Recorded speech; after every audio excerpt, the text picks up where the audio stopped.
1 o'clock Basecamp presentation. She's gonna make her San way Diego out Zoo. here. I already heard what With she Zoo Guy Ryan. had shouted out. Adorable. Adorable, that's right. She is adorable. A mom of 2. A mom of 2. Anybody else? I heard it out here. Somebody said it. She's a porcupine, right? She is a very special type of porcupine called a prehensile-tailed porcupine or a Brazilian tree porcupine. That tells you a lot about her. Those 2 different names tell you a lot about her. So, Brazilian tree porcupine, where is she found? In Brazil. And where in Brazil? In the trees, exactly right. She is a rainforest dweller. She is an arboreal species, meaning she's found in the trees. And then what about prehensile-tailed porcupine? What does that tell you about her? Anybody know what prehensile means? Grabs things. Grabbing, yeah. Tail. Prehensile tail is a tail that can grab or grasp. So as she moves around here, you're going to notice that she's using that tail to hold on to the branches, to keep her nice and steady and stable as she moves around. So those are very important adaptations. That tail is incredibly important for her. Again, Brazilian tree porcupine in the trees, in the rainforests of Brazil. It's raining. The trees are slippery. Having an extra limb that can hold on to a branch is really, really important adaptation. So that tail is going to be really a main source of stability for her as she's moving around in the trees. We also heard that she is adorable. Do you agree? Yeah. I agree. And we also heard that she is a mom of 2. Did you hear that?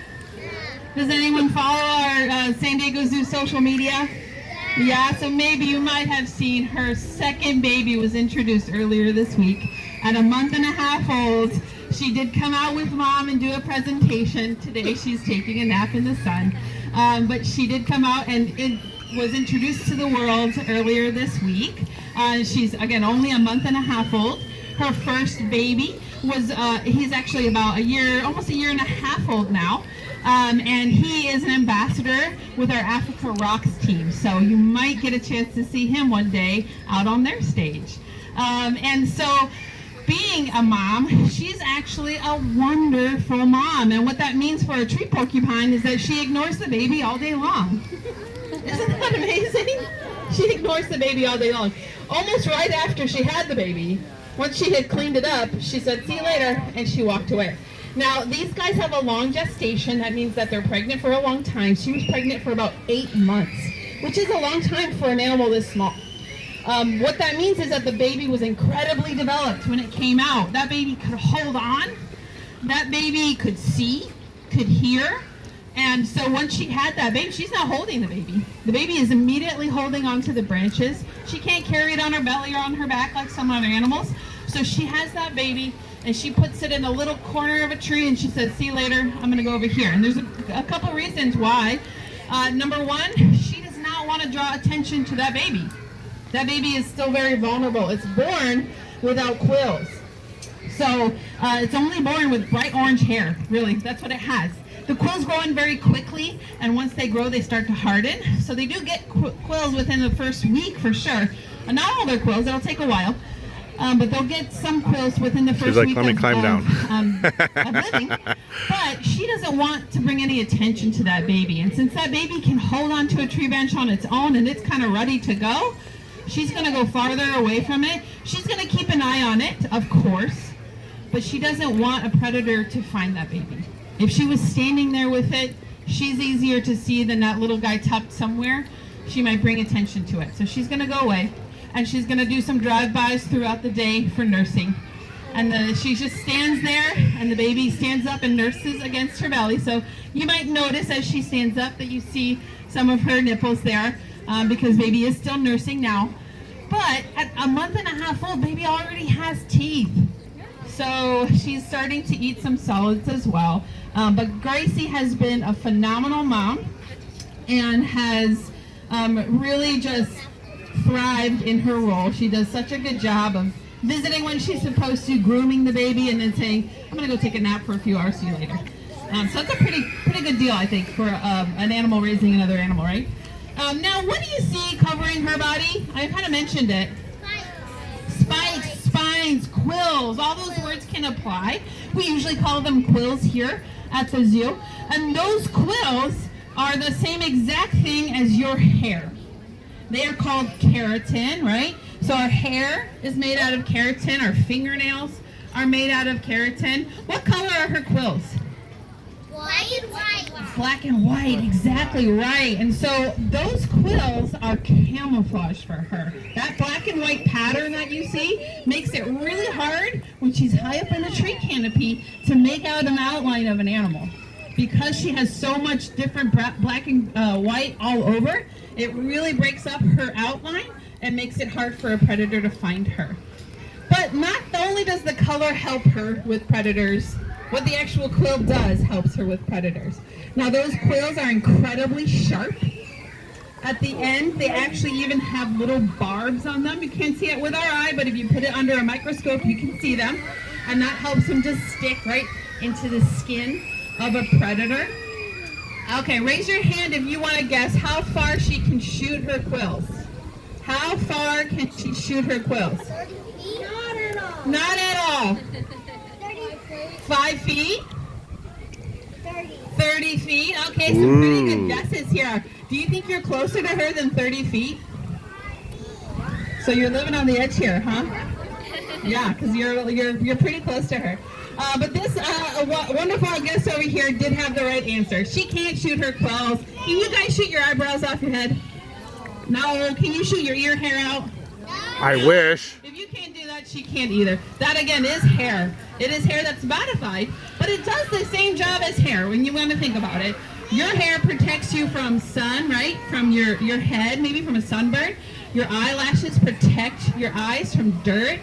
The hair in your nose protects your lungs from inhaling dirt into your lungs. So hair is made to be protective. Some hair makes us warm, so we're not cold. Her hair also protects her from predators. That's what those quills are. And just like hair, there are muscles in her skin that control those quills. For us, we can't control those muscles. They It's like goosebumps. involuntarily control themselves. So when we get goosebumps, our hair might stand up because those muscles have tightened, right? Such a smart She guy. can actually control those muscles in her skin. So when she wants those quills to stand up, she can flex those muscles in her skin, and it allows those quills to stand up.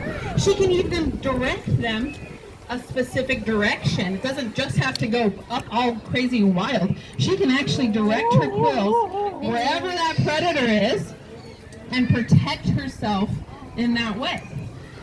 But does she want a predator to get that close? No. So her first line of defense is the color of the quills. We talked about how they camouflage. But also something about the white and black pattern in the animal world is that is a warning coloration.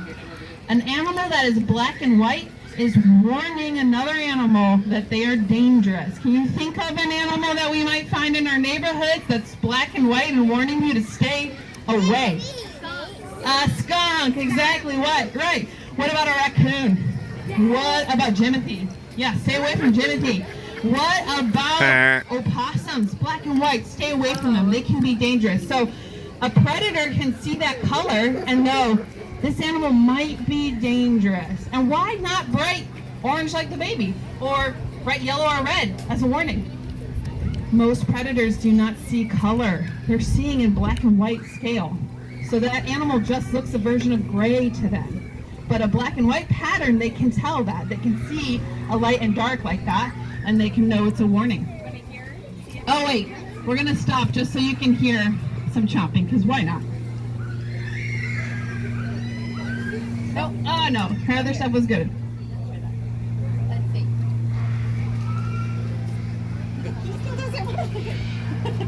She likes her other stuff. When she starts chomping, I'll come back over. So that black and white color is warning that predator, stay away, I'm dangerous. So small predators, like maybe an ocelot, which is a small cat in South America, might go, I don't want to get that. He's gonna hurt me, okay? But a jaguar doesn't care. That animal, not dangerous to me. I'm a jaguar.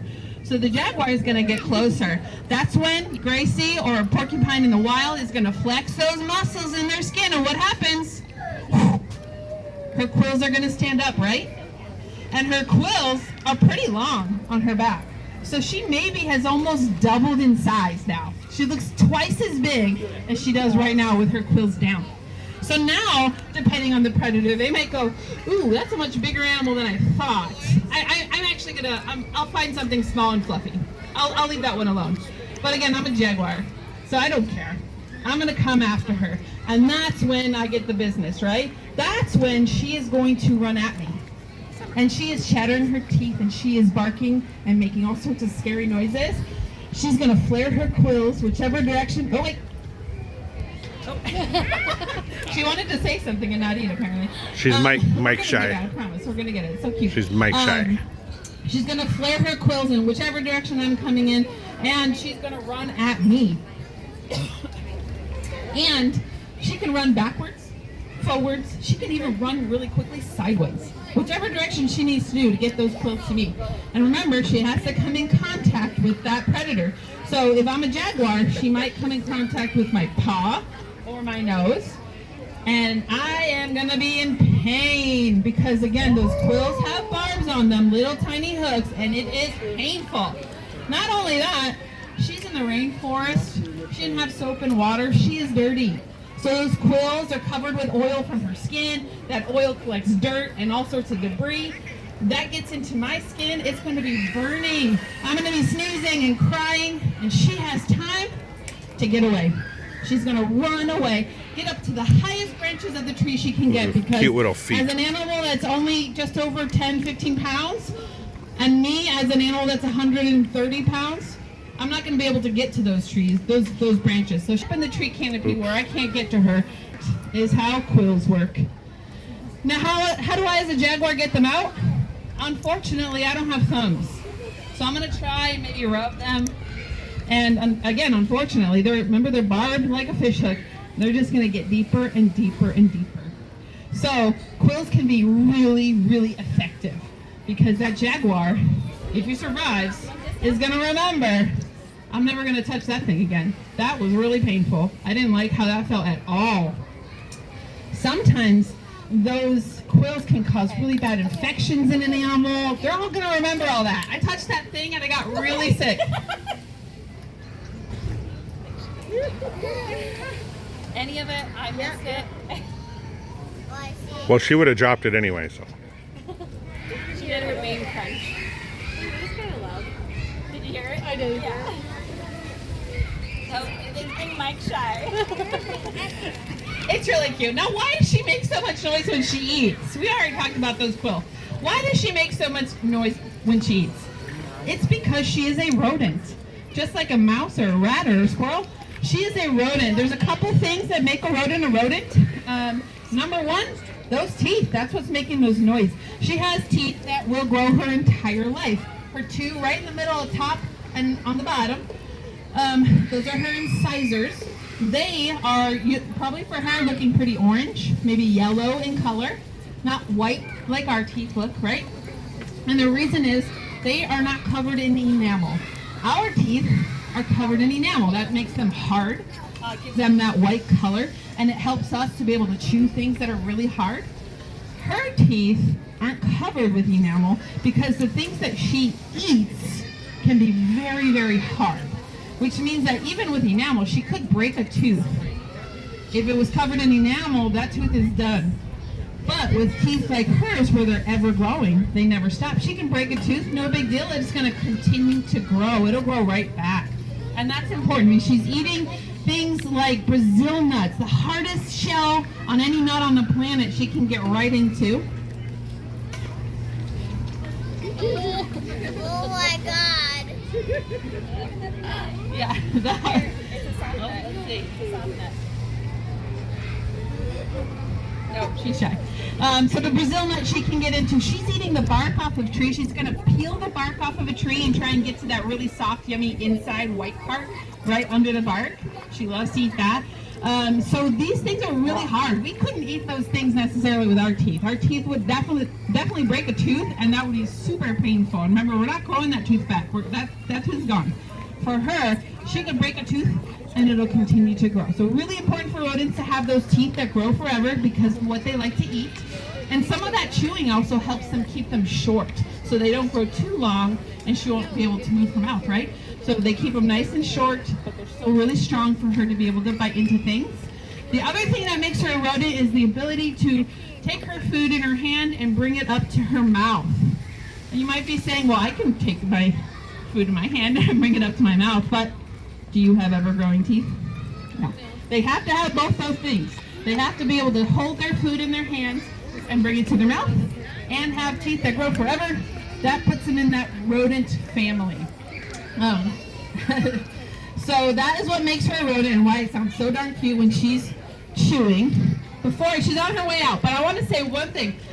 We do a lot of research here trying to learn about our animals so that we can help them out in the wild. You guys are helping us do that every time you visit us. But one of the things we've researched on this species in particular, and we have discovered here at the San Diego Zoo, that Gracie and any other prehensile tailed porcupine that lives here has the cutest nose in the zoo. Took a lot of research, we had to look at a lot of noses, but hers is the cutest, and any other one, so her baby's is also cute. And why is that? It looks like a big, giant, squishy marshmallow, and it kind of feels that way. That's kind of what it's like. And her nose is so big because that is her best sense. She has a great sense of smell, and she smelled some food over there and said, Jessica, I'm going to stop for a snack. We're not going back. I am stopping for a snack because that great sense of smell she had there. She smelled that zucchini and she wanted it. So that big fleshy nose didn't care for it earlier, so it's kind of funny. If you've ever seen a bloodhound with all the big ears and the big fleshy face, any surface area collects scent particles. So the more surface area you have near your sense of smell, near your nose, the more scent particles you can collect, and the better your sense of smell is going to get. So having a really big squishy nose instead of a tiny little nose will collect so much scent particles and help her to use her sense of smell to learn about her environment. But I'm going to head off here, though. Food that she wants. The fruit, 2 o'clock show. those nuts, flowers, 1 o'clock show like that. at the base camp. Smell for those predators. San Diego Zoo. Smell for Bye, another guys. porcupine in the area.